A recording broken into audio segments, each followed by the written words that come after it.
नमस्कार। 1 एप्रिलच्या आजच्या भागामध्ये आपल्याला असं पाहायला मिळणार आहे, ऊर्जा रात्री तिच्या घराबाहेर बसलेली असते। ती म्हणत असते, शौर्य तू मला माझ्या आयुष्यात नकोयस। इकडे शौर्य त्याच्या बेडरूम मध्ये असतो। तो म्हणत असतो, ऊर्जा तू मला माझ्या आयुष्यात हवी आहेस। आणि असं बोलून शौर्य बेशुद्ध पडतो। इकडे दुसऱ्या दिवशी ऊर्जा बँकेत जायला घराबाहेर पडते। तेवढ्यात तिला इन्स्पेक्टर साहेबांचा फोन येतो आणि त्यानंतर इन्स्पेक्टर म्हणत असतात, ऊर्जाताई जा बँकेत तुम्ही आणि थेट ते 5 लाख रुपये आणून आमच्याकडे सोडा। त्यावर ऊर्जा म्हणत असते, हो सर, पण पद्माचं काय करायचं? त्यावर इन्स्पेक्टर म्हणत असतात, ओ ऊर्जाताई काळजी करू नका तुम्ही, त्या पद्माताईच्या मागे मी माझा कॉन्स्टेबल सोडलाय। माझा कॉन्स्टेबल बरोबर त्या पद्माताईला इकडे घेऊन येईल। मग मी माझ्या परीने तिला समजवण्याचा प्रयत्न करीन। ती केस नाही सोडणार, नका काळजी करू तुम्ही। त्यावर ऊर्जा म्हणत असते, ठीक आहे सर, मी तुम्ही म्हणताय तसंच करते, पण तो जो व्यक्ती आहे ज्याने माझ्या अकाउंटमध्ये 5 लाख रुपये टाकलेत, त्यावर इन्स्पेक्टर म्हणत असतात, अच्छा तो आत्माराम गमरे का? त्यावर ऊर्जा म्हणत असते, हो हो तोच व्यक्ती। तो सापडला का? त्यावर इन्स्पेक्टर साहेब म्हणत असतात, काळजी करू नका, सापडणार तो, मी त्याला शोधूनच काढणार। आणि अशातच ऊर्जा म्हणत असते, ठीक आहे। इन्स्पेक्टर म्हणत असतात, जा बँकेत 5 लाख आणा, माझ्याकडे द्या। त्यावर ऊर्जा हो असं म्हणते। इकडे आपण पाहतोय, आता शौर्य हा बेशुद्ध असल्यामुळे घरातले चिंतेत पडतात आणि शेवटी डॉक्टरांना बोलवावं लागतं। डॉक्टर आल्यानंतर शौर्यला तपासतात। शौर्यला तपासल्यानंतर जहागीरदार म्हणजे हर्षवर्धन जहागीरदार डॉक्टरांना विचारतात, काय झालंय डॉक्टर? त्यावर डॉक्टर म्हणत असतात, टेम्परेचर कमी झालं पाहिजे, पण त्याचं टेम्परेचरच कमी होत नाहीये। त्यावर हर्षवर्धन म्हणत असतात, काही सिरियस मॅटर तर नाहीये ना? त्यावर डॉक्टर म्हणतात, जरा बाजूला या। आणि मग डॉक्टरांनी हर्षवर्धनला बाजूला घेतलेलं असतं। हर्षवर्धन म्हणत असतात, काय झालंय डॉक्टर, काही सिरियस आहे का? त्यावर डॉक्टर म्हणत असतात, मला सांगा शौर्याने कोणता स्ट्रेस घेतलाय का? त्यावर हर्षवर्धन म्हणत असतात, नाही। डॉक्टर म्हणत असतात, मला तर असंच वाटतंय त्याने कोणतं टेन्शन घेतलेलंच आहे, कोणत्या तरी कॉम्प्लिकेट केसवर काम करतोय का तो? त्यावर हर्षवर्धन म्हणत असतात, नाही हो। त्यावर डॉक्टर म्हणत असतात, मला ना तुमच्या वकील लोकांचं कळतच नाही। तुम्ही पण बघा ना, मध्यंतरी तुमचा बीपी वाढला होता ना? कोणतं ना कोणतं टेन्शन होतच ना तुम्हाला? तसंच शौर्याच्या बाबतीत आहे। त्यावर हर्षवर्धन म्हणत असतात, मग काय काय विचार आहे तुमचा, काय करायचं पुढे? त्यावर डॉक्टर म्हणतात, एक काम करा, आता दुपारी माझी एक सर्जरी आहे, ती झाली का मी पुन्हा राऊंड मारतो, तोपर्यंत त्याला मी इंजेक्शन दिलंय। त्यावर हर्षवर्धन म्हणत असतात, ठीक आहे। आणि मग हर्षवर्धननी आपल्या मोठ्या मुलाला म्हटलेलं असतं, आदित्य डॉक्टरांना खाली सोडून ये। आणि मग डॉक्टर तिथून निघून जातात। इकडे आपण पाहतोय, आता ऊर्जाने बँकेतून 5 लाख रुपये आणलेले असतात आणि ते आपल्या आई पूर्वाला दाखवत असते। ऊर्जा म्हणत असते, आई हे बँकेतून मी 5 लाख रुपये आणलेत, हे नीट पॅक करून मला पोलीस स्टेशनला जमा करायचे आहेत। त्यावर ऊर्जाची आई पूर्वा म्हणत असते, ते बघ तिकडे कपाट आहे ना, त्या कपाटामध्ये एखादा लिफाफा सापडेल तुला, त्या लिफाफ्यात मस्तपैकी पॅक कर जा। आता ऊर्जा कपाट उघडते, कपाटामधलं लॉकर उघडते। त्या लॉकर मध्ये तिला एक फोटो सापडतो, एका मुलाचा असतो तो। त्या फोटोकडे ऊर्जा पाहते आणि तो फोटो घेऊन थेट ती पूर्वाकडे येते आणि म्हणत असते, आई तू यांना फोन कर आणि बोलावून घे। त्यावर पूर्वा म्हणत असते, ऊर्जा काय चाललंय तुझं? आता ही वेळ नाहीये यांना बोलावून घ्यायची। त्यावर ऊर्जा म्हणत असते, आई मी सांगते म्हणून ऐक, तू यांना बोलावून घे, लग्नाची बोलणी पुढे होऊ दे। त्यावर पूर्वा म्हणत असते, ऊर्जा एक गोष्ट लक्षात ठेव, आता तुझी मनस्थिती बरोबर नाहीये, म्हणून मला असं वाटतं तू याचा विचार नंतर करावा. त्यावर ऊर्जा म्हणत असते, नाही आई, मी आता ठरवलंय, मला लग्न करायचंय. आणि अशातच आता पूर्वाने जेव्हा ऊर्जाला असं म्हटलेलं असतं की अजिबात नाही, मी सांगते तोपर्यंत तू याचा विचार करायचा नाही, तू आता स्ट्रेसमध्ये आहेस, तर तू फक्त आणि फक्त तुझ्या केसचा विचार कर. त्यावर लगेचच आपण पाहतोय ऊर्जाने बाहेर जाऊन बाजूच्या दळवी काकूंना बोलावून आणलेलं असतं. आता दळवी काकू येतात, त्या म्हणत असतात, काय ग पूर्वा, काय काम आहे तुझं, मला का बोलावलंस तू? त्यावर लगेचच आपण पाहतोय पूर्वा म्हणत असते, मी? त्यावर ऊर्जा मागून म्हणत असते, हो काकू, आईनेच तुला बोलावलंय आणि म्हणाली काहीतरी महत्वाचं काम आहे. त्यावेळेला दळवी काकूंचं लक्ष बाजूच्याच टेलरिंग मशीनवर ठेवलेल्या त्या फोटोकडे जातं आणि दळवी काकू म्हणत असतात, अरे आत्ता माझ्या लक्षात आलं, मुलगा आवडला वाटतं ऊर्जाला. असं असेल ना पूर्वा, तर लवकरात लवकर फोन करून बोलावून घ्या. त्यावर मात्र पूर्वा म्हणत असते, हो हो. त्यावर दळवी काकू म्हणत असतात, बघ, अशा गोष्टींना उशीर करायचा नसतो. आपल्या मागच्याच गल्लीत बघ, त्या एका मुलीचं लग्न अजून होत नाहीये. का? तर आज बोलावू, उद्या बोलावू, हा मुलगा तो मुलगा, असं करत करत ती आता अशीच पडून आहे. असं आपल्या ऊर्जाच्या बाबतीत होऊ नये म्हणून मी तुला सांगते, यांना फोन कर. केला होतास का? त्यावर पूर्व म्हणत असते, हो केला होता. त्यावर दळवी काकू म्हणत असतात, मग पुढे काय झालं? त्यावर पूर्वा म्हणत असते, त्यांनी उचलला नाही. त्यावर दळवी काकू म्हणत असतात, अगं पुन्हा पुन्हा लावायचा, आपलं काम आहे आपण लावायचा. त्यावर पूर्वा म्हणत असते, ठीक आहे, मी लावते, काळजी करू नका तुम्ही. त्यावर दळवी काकू म्हणत असतात, चल बाबा, माझी तिकडे भाजी करपली. आणि मग दळवी काकू तिथून निघून जातात. त्यानंतर पूर्वा म्हणत असते, काय गे ऊर्जा, काय चाललंय काय तुझं, अशी का वागतेस तू? त्यावेळेला ऊर्जा म्हणत असते, आई, मी ठरवलंय, मला लग्न करायचंय. त्यावर पूर्वा म्हणत असते, मी तुला मगाशीच म्हणाले ना, तुझी आता मनस्थिती बरोबर नाहीये, या सगळ्यातून बाहेर ये आणि मग या गोष्टीचा विचार कर. त्यावर ऊर्जा मात्र काहीही बोलत नाही. पूर्वा म्हणत असते, ऊर्जा, मगाशी मला फोन करायला सांगत होतीस ना, त्यापेक्षा एक काम कर, तूच फोन कर आणि त्यांना बोलावून घे. त्यावर ऊर्जा म्हणत असते, आई, मी फोन केला असता, पण मी फोन करणं बरं दिसत नाही, म्हणून मी तुला फोन करायला सांगते.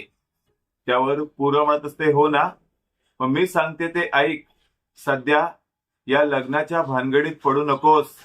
हे 5 लाखाचं प्रकरण मिटव आणि पद्माला या केसमधून सुखरूप बाहेर काढ. त्यावर ऊर्जा म्हणत असते, आई, ते तर मी करणारच आहे, पण तुला माहितीये का, मी पद्माला भेटायला गेली असताना तिथे शौर्यने माझ्याशी बोलण्याचा प्रयत्न केला. त्यावर पूर्वा म्हणत असते, काय? त्यावर ऊर्जा म्हणत असते, हो ना आई, आणि याआधीही शौर्यने अशाच प्रकारे माझ्याशी बोलण्याचा प्रयत्न केला. हे सगळं थांबवण्यासाठी माझ्यासमोर लग्न हा एकच पर्याय आहे. त्यावर पूर्वा म्हणत असते, ऊर्जा, तू फक्त माझ्यावर विश्वास ठेव, मी सगळं काही ठीक करते. त्यावर पूर्वाला ऊर्जा म्हणत असते, आई, तू माझ्यावर विश्वास ठेव, माझ्यासमोर लग्न हा एकच पर्याय दिसतोय. इकडे आपण पाहतोय पोलीस स्टेशनमध्ये कॉन्स्टेबलने पद्माला आणलेलं असतं. पद्माची आता इन्स्पेक्टर साहेब शाळा घेत असतात. इन्स्पेक्टर साहेब म्हणत असतात, काय हो पद्माताई, तुमच्या डोक्याला मार लागला होता ना? त्यावर पद्मा म्हणत असते, नाही नाही, डोक्याला नाही, हा इथे लागला होता बाजूला. त्यावर इन्स्पेक्टर साहेब म्हणत असतात, मग डोक्याला मार लागल्यासारखं काय करताय तुम्ही वेड्यासारखं? त्यावर पद्मा म्हणत असते, म्हणजे? त्यावर इन्स्पेक्टर साहेब म्हणत असतात, जर तुमच्या डोक्याला मार लागला नाहीये, मग तुम्ही केस का सोडताय? त्यावर पद्मा म्हणत असते, खरं तर मला आता अजिबातच केस वगैरेच्या भानगडीत पडायचं नाहीये, कायमचं गावी जायचंय. त्यावर इन्स्पेक्टर साहेब म्हणत असतात, अहो, मला चांगलंच माहितीये तुम्हाला केस वगैरे सोडायची नव्हती, आणि तुम्ही हे जे हर्षवर्धनकडनं पैसे घेताय त्याचं काय मॅटर आहे? त्यावर पद्मा म्हणत असते, खरं तर हर्षवर्धन साहेबांना असं वाटलं पाहिजे की मी पैसे घेऊन ही केस सोडली आणि कायमची गावी गेले. पण खरंच सांगते साहेब, मला हे पैसे नको आहेत. त्यावर मात्र इन्स्पेक्टर म्हणत असतात, मग तुम्ही त्या ऊर्जा मॅडमना सुद्धा हेच सांगितलं की तुम्ही केस सोडताय पैसे घेऊन? त्यावर मात्र आता ही जी पद्मा असते ती फुल कन्फ्यूज झालेली असते. इन्स्पेक्टर म्हणत असतात, खरा काय मॅटर आहे सांगा की हो. त्यावर पद्मा म्हणत असते, मला ऊर्जा ताईला त्रास झालेला पाहायचा नाहीये. उगाच त्या बिचारीवर संकटावर संकट येत आहेत. इन्स्पेक्टर साहेब म्हणत असतात, आधी तर हे लक्षात घ्या की त्या ऊर्जा मॅडम बिचारा वगैरे काही नाहीयेत. त्या लीडर आहेत, लीडर. आणि तुम्ही त्यांचा विचार करू नका. आणि त्या पहिल्या अशा वकील नाहीयेत की ज्यांच्यावर संकट आहेत. प्रत्येक वकिलाला कोणत्या ना कोणत्या संकटाला तोंड द्यावंच लागतं. त्यात काय नवीन नाहीये. मी सांगतो तुम्हाला, तुम्ही ऊर्जा ताईच्या खांद्याला खांदा लावून उभं राहायचं आणि या केससाठी लागेल ती मदत करायची. मी शब्द देतो, त्या विक्रांत शिर्केला नाही फरफटात आणून तुरुंगात टाकलं तर नावाचा यम्मा यम्मा नाही मी. पद्मा म्हणत असते, सर खरं तर ऊर्जा ताईसारखी मी स्ट्रॉंग नाहीये. तुम्ही पाहिलत ना, तिच्या घरात त्या गुंडांनी शिरून घराची भांडी घराबाहेर फेकली. त्यानंतर तिला खूप त्रास दिला. त्यानंतरही ती उभी राहिली. पण मी तिच्यासारखी उभी नाही राहू शकत.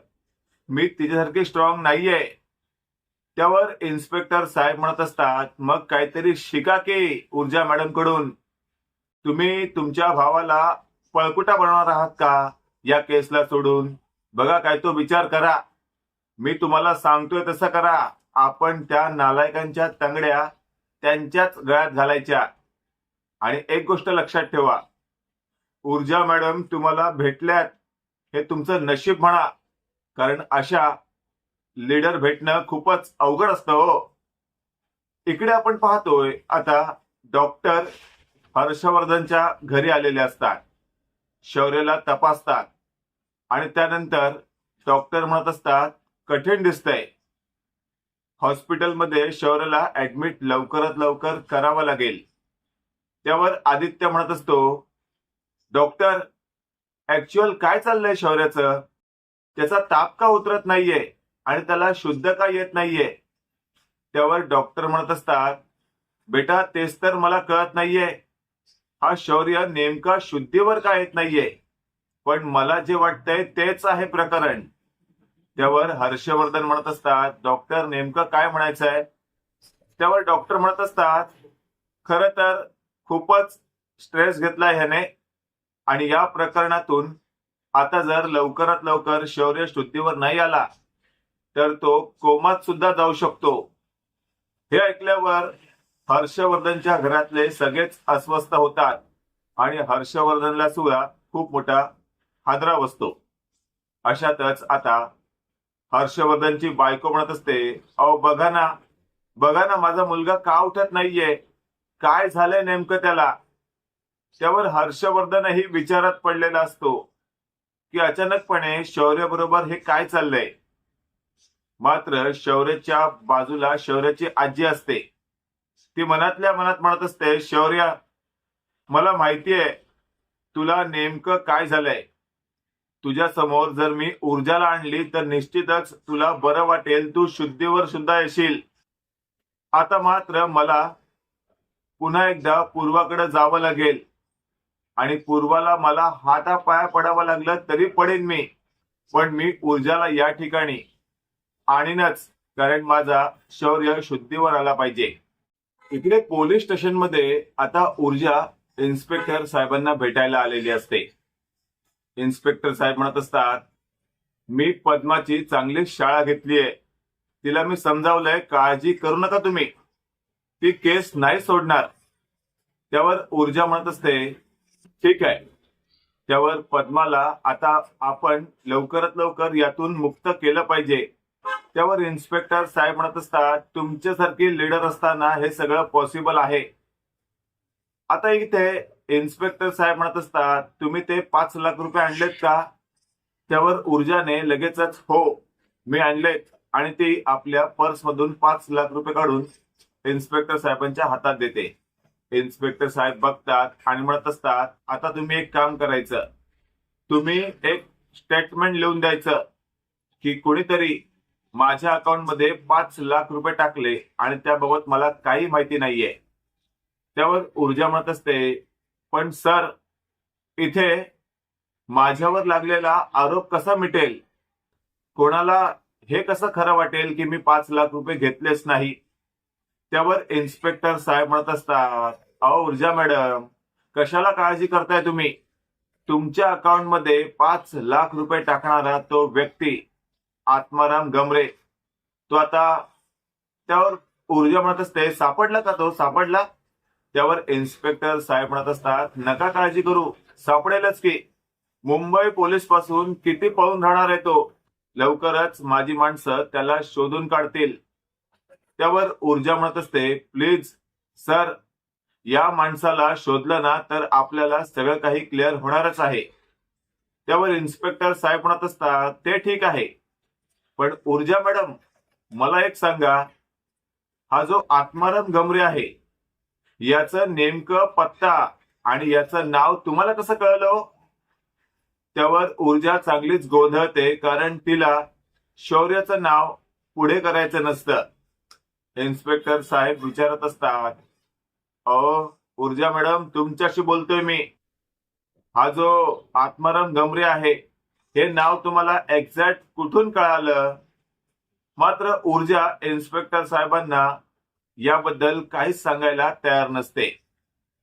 इकडे आपण पाहतोय, आता शौर्याची आजी पूर्वाच्या घरी आलेली असते, म्हणजे ऊर्जाच्या. ती म्हणत असते, पूर्वा पूर्वा प्लीज माझं ऐकून घे. त्यावर पूर्वा म्हणत असते, काय चाललंय तुमचं? माझ्या या घरी यायचं नाही हे मी तुम्हाला आधीच सांगितलं होतं ना. त्यावर शौर्याची आजी म्हणत असते, मी आता ज्या कारणासाठी आले आहे ना ते कारण ऐकून घे. तिकडे शौर्य खूपच बिमार आहे, त्याची अवस्था अत्यंत वाईट आहे. मी इथे लग्नाची बोलणी करायला आलेली नाहीये, मी माझ्या शौर्यासाठी आली आहे. त्यावर पूर्वा म्हणत असते, बस झाले तुमची नाटकं. त्यावर शौर्याची आजी म्हणत असते, मी नाटक करत नाहीये, माझं फक्त ऐक, एकदा फक्त ऊर्जाला माझ्या शौर्याला भेटू दे, त्याला बरं वाटेल.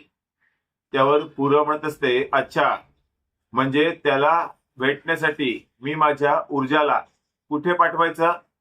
जहागीरदारांच्या घरात? त्यावर मात्र आता शौर्याची आजी म्हणत असते, बरं भेटवू नकोस, निदान एक फोन करायला सांग. ऊर्जाचा आवाज शौर्याच्या कानावर पडला ना तरी त्याला शुद्ध येईल, त्याला बरं वाटेल. तो एकदम बेशुद्ध आहे आणि काही बरं वाईट व्हायच्या आधी हे सगळं घडणं गरजेचं आहे. त्यावर पूर्वा म्हणत असते, नाही या नाही, माझा तुमच्या या गोष्टींवर अजिबात विश्वास नाही आणि मी हात जोडते, पुन्हा या ठिकाणी येण्याचा प्रयत्न करू नका, जा तुम्ही आता. इकडे आपण पाहतोय, इन्स्पेक्टर साहेब ऊर्जाला विचारत असतात, ऊर्जा मॅडम, अहो सांगा की तुम्हाला त्या आत्माराम गमरे बद्दल माहिती दिली कोणी? त्यावर ऊर्जा म्हणत असते, अहो सर, त्याशी काय घेणं देणं आहे तुमचं? त्यावर इन्स्पेक्टर साहेब म्हणत असतात, अहो पण घेणं देणं आहे, मला सुद्धा कळलं पाहिजे ना या केसचा टर्निंग पॉइंट कसा आहे. त्यावर ऊर्जा म्हणत असते, पण मला असं वाटतंय हा आत्माराम गमरे नावाचा व्यक्ती अस्तित्वातच नसेल. त्यावर इन्स्पेक्टर साहेब म्हणत असतात, अहो आहे, अस्तित्वात आहे. मला माझ्या माणसाने सांगितलंय, मुलुंड ब्रँचच्या बँकमध्ये हा माणूस सीसीटीव्ही फुटेजमध्ये दिसतोय. त्यावर ऊर्जा म्हणत असते, काय? त्यावर इन्स्पेक्टर म्हणत असतात, हो, हा माणूस फक्त एकदा हाताला लागू दे, मग तर मी तुमच्यावरचा हा डाग पुसून टाकणार आहे. खरं तर तुमच्या या प्रकरणामध्ये 5 लाखाचं मॅटर समोर आणून मेन प्रकरणाला लोकांच्या नजरेत पडू द्यायचं नाहीये, हे असं आहे सगळं. तुम्ही काळजी करू नका. तुमच्यावर हल्ला करणाऱ्या लोकांपैकी एक जरी माणूस सापडला ना, तर मी त्यांना चांगलंच चोपून काढणार आहे. त्या लोकांना शोधण्यासाठी माझी एक टीम कामाला लावली आहे मी. खरं तर माझं टार्गेट तो विक्रांत शिर्के आहे.